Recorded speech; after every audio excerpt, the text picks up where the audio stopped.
তারেক রহমানের পক্ষ থেকে আজকে এসএসসিতে যারা কৃতিকার্য হয়েছে তাদেরকে সম্বর্ধনা দেওয়া এবং এটা যারা আজকে পাবে ভবিষ্যতে কলেজেও তারা ভালো করার জন্য চেষ্টা করবে, যাতে ভবিষ্যতে আমরা ওইখানে ভালো করলে তাকে আবার পুরস্কৃত করা হবে। এই ধরনের মেধাবী ছেলে মেয়েদেরকে আমাদের দরকার, কারণ মেধার কোনো বিকল্প নাই। আল্লাহ মেধা দিছে, সবাইকে সমান মেধা দেয় নাই। আল্লাহ মেধা দিচ্ছেন একটা ছোট বাচ্চা ছোট সময় থেকে বল নিয়ে খেলতে ভালোবাসে, আবার কেউ আছে বল নিয়ে ভালোবাসে না। একটা গাড়ি দিলে সেই গাড়িটা খুলে সেই ইঞ্জিনিয়ারিং ছোট থেকে করা শুরু করে। আরেকজন আছে সে সেটা ভালোবাসে না, পড়াশোনার বই নিয়েই সে সবসময় ব্যস্ত থাকে। আরেকজন আছে যে সেগুলো চায় না, কম্পিউটার নিয়ে সবসময় ব্যস্ত থাকে। অর্থাৎ এই যে আল্লাহ যে ব্রেন দিয়েছে সবাইকে, কেউ ইঞ্জিনিয়ার হবে, কেউ ডাক্তার হবে, কেউ বড় খেলোয়াড় হবে, কেউ বড় গায়ক হবে, এটা কিন্তু তার ব্রেনটা সেভাবে আল্লাহ দিয়েছে। আর আমরা যদি তাদেরকে সহযোগিতা করি তাহলে কিন্তু তারা সেই অঙ্গনে ভালো করতে পারবে। আর তা না হলে সহযোগিতা না করলে ভালো করতে পারবে না। যারা আপনারা ট্রেনে যান, বিশেষ করে ট্রেনে, বাসে খুব কম হয়, দেখবেন যে খুব সুন্দর একটা, বা লঞ্চে যারা যান, স্টিমারে যারা যান, যে খুব একটা ভালো ছেলে বা মেয়ে এত সুন্দর গান গাচ্ছে, কিন্তু ওই পর্যন্তই সে কিন্তু আর রেডিও টেলিভিশনে যাওয়ার মতো তার সুযোগ হয় না। আর তার সেই ক্যাপাসিটি নাই, তার সেই সহযোগিতা নাই।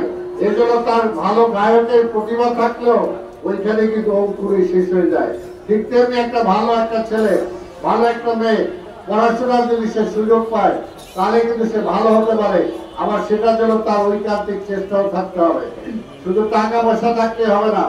ভারতের প্রেসিডেন্ট ছিল আবুল কালাম আজাদ সাহেব, সে কিন্তু সে নিজে তার পড়াশোনা চালানোর জন্য সে বাইসাইকেল দিয়ে চালায়, সকালবেলা বাড়ি বাড়িতে পত্রিকা বিলি করতো। এমন সময় হয়তো তার বাড়িতে বিদ্যুৎ নাই, ওই লাইটের রাস্তার পাশে যে বিদ্যুৎ আছে সেই বিদ্যুতের লাইট স্ট্যান্ডের নিচে বসে সে পড়াশোনা করতো। কিন্তু এক সময় চিন্তা করে ভারতের প্রসিদ্ধ বিজ্ঞানী এই যে রকেট যে সেই রকেট সে কিন্তু সৃষ্টি করছে। এর প্রায় সময় সে ভারতের প্রেসিডেন্ট হয়েছে। বাংলাদেশে এরকম অনেকেই আছে। কাজেই আমরা বলতে পারবো না যে আজকে যে ছেলে যে মেয়েটা আজকে এসএসসিতে এখান থেকে পুরস্কার নিয়ে যাবে, যদি তাকে সুযোগ দেওয়া হয় সেও একদিন ভালো বৈজ্ঞানিক হতে পারে, ভালো একটা ডাক্তার হতে পারে, ভালো একটা সায়েন্টিস্ট হতে পারে, ভালো একটা ইঞ্জিনিয়ার হতে পারে, ভালো একটা খেলোয়াড় হতে পারে, কিন্তু তাকে সেই সুযোগটা করে দেওয়া। আর আরেকটা বলবো যে আমরা সবাই, আমি বলবো না যে মাদ্রাসায় সহযোগিতা করা উচিত না, সহযোগিতা অবশ্যই করা উচিত, কিন্তু পাশাপাশি শিক্ষার বিকাশেও সহযোগিতা করা উচিত। শিক্ষার জন্য যারা কাজ করবে এটাও কিন্তু আল্লাহর তরফ থেকে তারা পরজন্মে আল্লাহর জিয়া রহমান বীর মুক্তিযোদ্ধা স্বাধীনতার মতো তিনি বলে গেছিল, একটি জাতি যখন শিক্ষিত না হয় সেই জাতি কখনো উন্নতি করতে পারে না। তা জাতির সবার আগে আপনার শিক্ষিত হতে হবে। আমাদের পাশের দেশ আপনার চীনের অবস্থা দেখে তারা কারিগরি শিক্ষা ব্যবস্থায় আজ পৃথিবীতে স্বয়ং সম্পূর্ণ। দ্বিতীয় বিশ্বযুদ্ধের পর পৃথিবী থেকে জাপানের নাম নিশানা মুছে গেছিল। সেই জাপানও শিক্ষার হার এতই ছিল, আর জাপান পৃথিবীতে সবার উপরে। তাই আমি আমার সেই ছোট্ট মনিদের আজকে যারা এই ম্যাট্রিকে যারা পাস করেছে তাদের সেই ছোট্ট উপহারটি আমাদের অ্যাক্টিং চেয়ারম্যানের পক্ষে বাংলাদেশ জাতীয়তাবাদী দলের চেয়ারম্যান, 3 বারের প্রধানমন্ত্রী বীর মুক্তিযোদ্ধা আব্দুল সালাম ভাই স্বাক্ষরিত যে আপনাদের দিয়েছে, আমি আমার ছোট ছোট ছেলেমেয়েদের বলবো যে একটি জাতি তখনই শিক্ষা আপনার যখন আপনার মনের ভিতরে থাকবে তখন আপনি অনেক দূর এগিয়ে যেতে পারবেন। এই আজকের আলোচনা, এই অনুষ্ঠানের আজকের 15 দিন ধরে আমাদের 32 নম্বর ওয়ার্ড সকল পর্যায়ে যে নেতা কর্মী যে শ্রম দিয়েছে, যে অর্থ দিয়েছে, আমি সকলকে আমি বাংলাদেশ জাতীয়তাবাদী দল বিএনপি অ্যাক্টিং চেয়ারম্যানের পক্ষ থেকে আমার 32 নম্বর ওয়ার্ড বিএনপি সাধারণ সম্পাদক, সহসভাপতি, যুগ্ম সাধারণ সম্পাদক, সাংগঠনিক সম্পাদক, সকল পর্যায়ের নেতৃবৃন্দ যেভাবে কষ্ট করে দিন রাত এই অনুষ্ঠানটাকে সফল করেছে, আমি সকলকে ধন্যবাদ। কষ্ট করে বসে আছেন, দুঃখিত নষ্ট হয়ে যাচ্ছে, একটু ধৈর্য ধরে বসুন। আমি একটু অসুস্থ ছিলাম।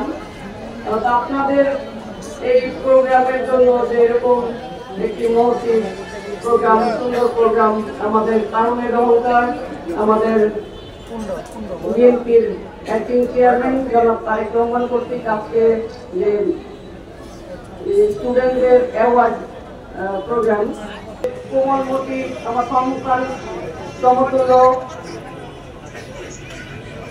বাচ্চারা, আমি বাচ্চার বয়সী বাচ্চারা, তোমাদের অনেক অনেক অভিনন্দন জানাচ্ছি।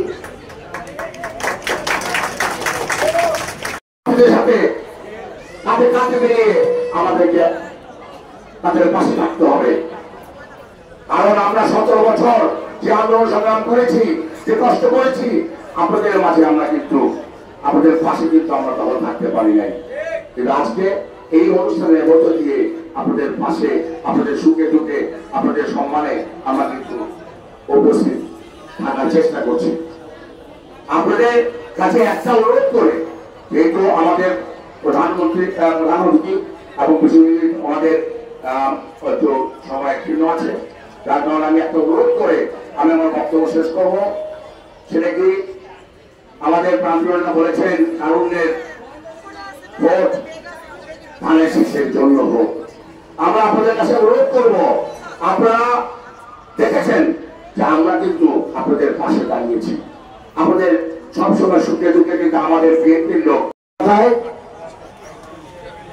ভয় নয়, আত্মবিশ্বাস হোক তোমাদের জীবনের সবচেয়ে বড় শক্তি।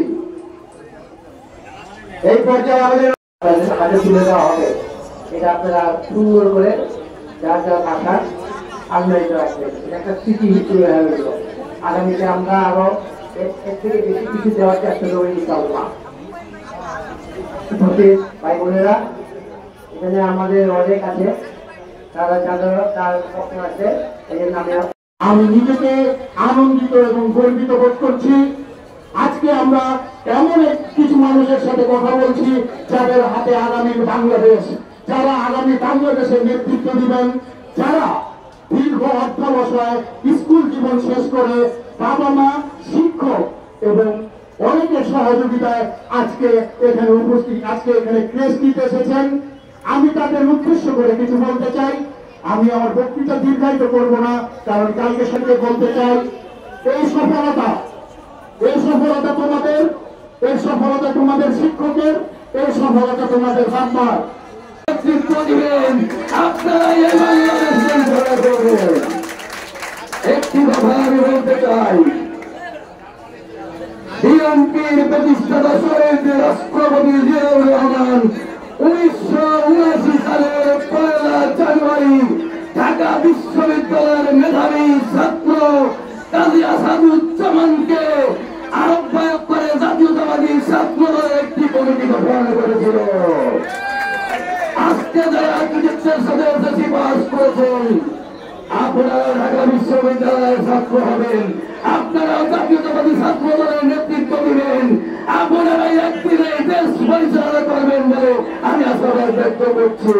ব্যবস্থা কিভাবে করা যায়, আরো কিভাবে উন্নয়ন করা যায়, তাদের থেকে সে এগুলা নিয়ে আগামীতে যখন রাষ্ট্র গঠন করবে, সে প্রত্যাশিত তাদের এই যে ভাবনা তা বাস্তবায়ন করবেন।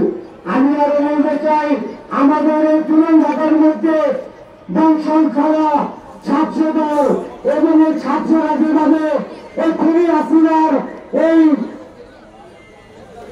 বর্বরতা, তাদের এই যে ছাত্রদের যেভাবে গুলি করে মারল, আমরা সেইভাবে তার প্রত্যাখ্যান করে আমরা রাজপথে তার জবাব দিয়েছি। আমরা সেই ছাত্র ভাই বোনদেরকে ধন্যবাদ জানাচ্ছি। আপনারা দেশের জনাব তারেক রহমানের বিশ্বাস রাখুন, সে আমাদের অভিভাবক, আগামী রাষ্ট্রনায়ক, সে জিয়ার প্রতিচ্ছবি, সে খালেদা জিয়ার প্রতিচ্ছবি।